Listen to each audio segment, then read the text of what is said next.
चक्र हूं, शून्य से महाशून्य तक भी मैं ही हूं, जिसकी आंखों की पुतलियों में न जाने कितने ही कालखंडों की दास्तान छिपी है।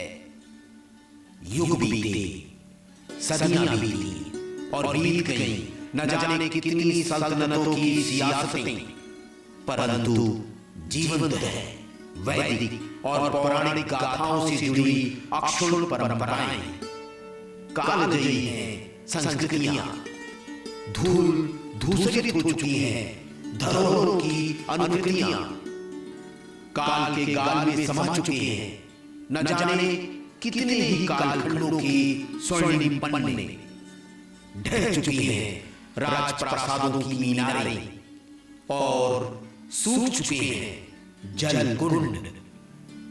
बाकी रह गई है तो शिलालेखों और पत्थरों से गूंजती आवाजें, अंकित है शब्द, बोलते हैं पत्थर, पाषाणों में उकेरे विग्रहों का सौंदर्य बोध भी मुखरित होता है। सब कुछ मुझ में समाहित है, क्योंकि मैं हूं काल चक्र। ऋचाएं गूंजती हैं, गाथाएं बोलती हैं। यमुना के तट पर बसी नगरी मथुरा और वृंदावन की कुंज गलियां राधे कृष्ण की कालजयी अनुभूति कराती हैं, किंतु इसी लीला नगरी से जुड़े 1000 कुंड, 137 वन और 18,000 एकड़ वाले दिव्य पर्वतों का विनाश भी सबकी उपेक्षा की वजह से हो चुका है। न पुरो जनपदा न ग्रामा ग्रहा वयम नित्यम वनौकसतात वनशैल निवासिनः। अर्थात बालकृष्ण नंद बाबा से कहते हैं, बाबा ये पुर, ये जनपद, ये ग्राम हमारे घर नहीं हैं, हम तो वनचर हैं। ये वन, ये पर्वत ही हमारे निवास हैं। ये है आज का वृंदावन। कंक्रीट के जंगल यहां बन चुके हैं, फिर भी आस्था, विश्वास और भक्ति की राहें यथावत हैं। यह है रामताल। इसकी कल्पना करना तो अभी मुश्किल है, परंतु ये जो विराट बरगद का वृक्ष है, इसकी फूटती जड़ें और धरती में समाती जड़ें, पत्तियों की अवस्थाएं यानी शाखाएं प्रशाखाएं इस बात की गवाह हैं कि यहां कल रामताल मौजूद था, जिसका जीर्णोद्धार द ब्रजभूमि फाउंडेशन अपनी संकल्प साधना और इच्छा शक्ति के साथ कर रहा है। उद्योगपति कमल मुरारका ने अपने सामूहिक बल से इसको आकार देने का प्रयास आरंभ कराया है। रामताल में मिली लगभग 5 फीट चौड़ी ईंटों की दीवारें अपने काल को दर्शाती हैं।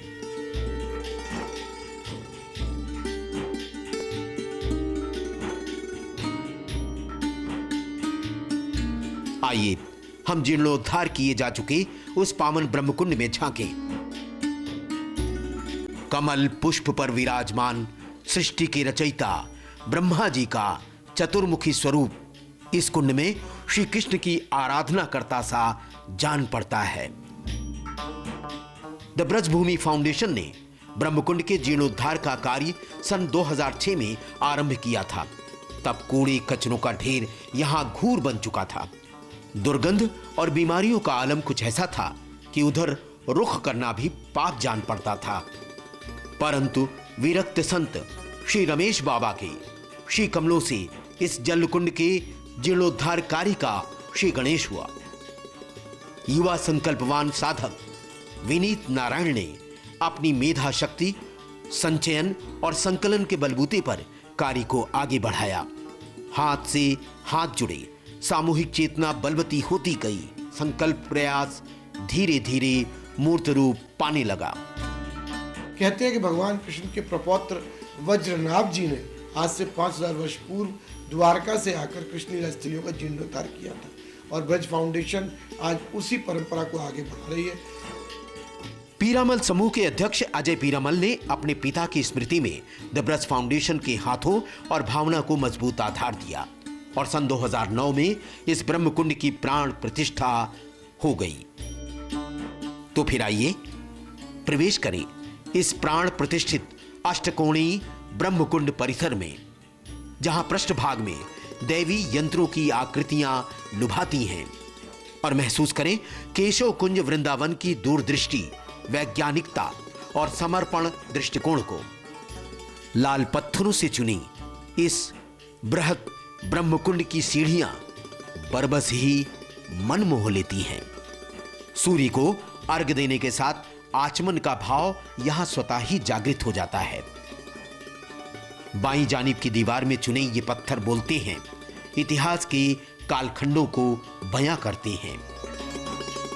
लगभग 400 वर्ष पूर्व 1608 में ओरछा के नरेश राजा वीर सिंह देव ने इसका जीर्णोद्धार कराया था।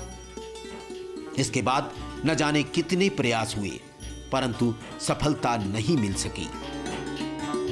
इस ब्रह्मकुंड की वृंदावन धाम में ब्रह्मस्थान के रूप में मान्यता है। इतिहास साक्षी है कि मेवाड़ की राजकन्या मीराबाई बचपन से श्री कृष्ण की प्रेम दीवानी थी।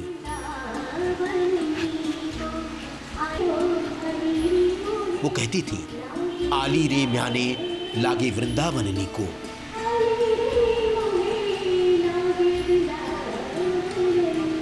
राजमहल छोड़कर जोगिन वेश में मीराबाई जब निकली तो सबसे पहले ब्रजधाम पहुंची, और यही इसी ब्रह्मकुंड के किनारे उन्होंने अपनी पहली रात बिताई। इस ब्रह्मकुंड के पश्चिम छोर पर उनकी उपस्थिति के साथ उनके भाव रस को यहां पहुंचकर बखूबी महसूस ही नहीं किया जा सकता, बल्कि उनके उस प्रेम रस में, श्री कृष्ण के भाव अमृत में गोता लगाना भी अनुभव किया जा सकता है। मीराबाई की इस विग्रह से इस जलकुंड में ब्रह्मा जी की उपस्थिति से जोड़कर शांति की अनुभूति यहां स्वतः ही हो जाती है।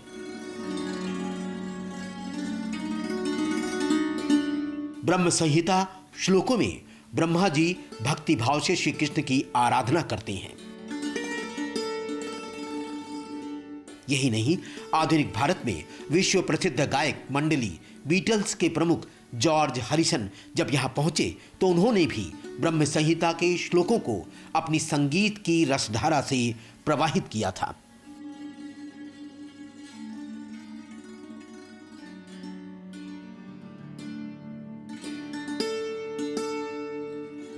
अष्टकोणीय ब्रह्मकुंड के पूर्वी छोर पर आकर्षण है करमती बाई की ये विग्रह।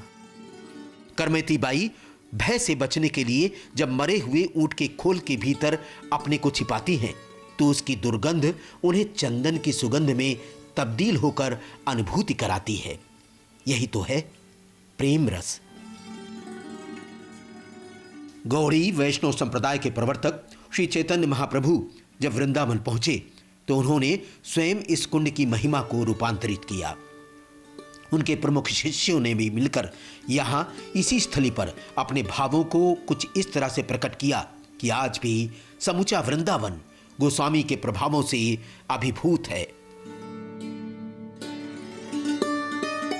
ब्रह्मकुंड के जल से आचमन करते ही आपको श्री राधे कृष्ण की लीलाओं की अनुभूति होने लगती है। बड़े आश्चर्य की बात यह है कि जब वृंदावन में सब जगह जलस्तर भूजल जलस्तर नीचे गिर रहा है, ब्रह्मकुंड का जलस्तर ऊपर उठ रहा है। और इससे बड़े आश्चर्य की बात यह है कि पूरे ब्रज में 85% भूजल खारा है। ब्रह्मकुंड का जल भी खारा था, लेकिन हम लोगों के वैज्ञानिक प्रयोगों के बाद आज 3 साल बाद ब्रह्मकुंड का जल पीने योग्य मीठा हो गया। तो फिर देर किस बात की, आप भी हाथ से हाथ को मजबूत आधार दीजिए। मैं नमस्ते इंडिया के सभी दर्शकों से ये निवेदन करना चाहता हूँ कि खंडर पड़े पौराणिक ब्रह्मकुंड को सजा संवार कर हमने एक विनम्र प्रमाण दिया है कि अगर भावना हो, इच्छा शक्ति हो, भगवत कृपा हो तो ब्रज की इन धरोहरों को पुनः सजाया और संवारा जा सकता है।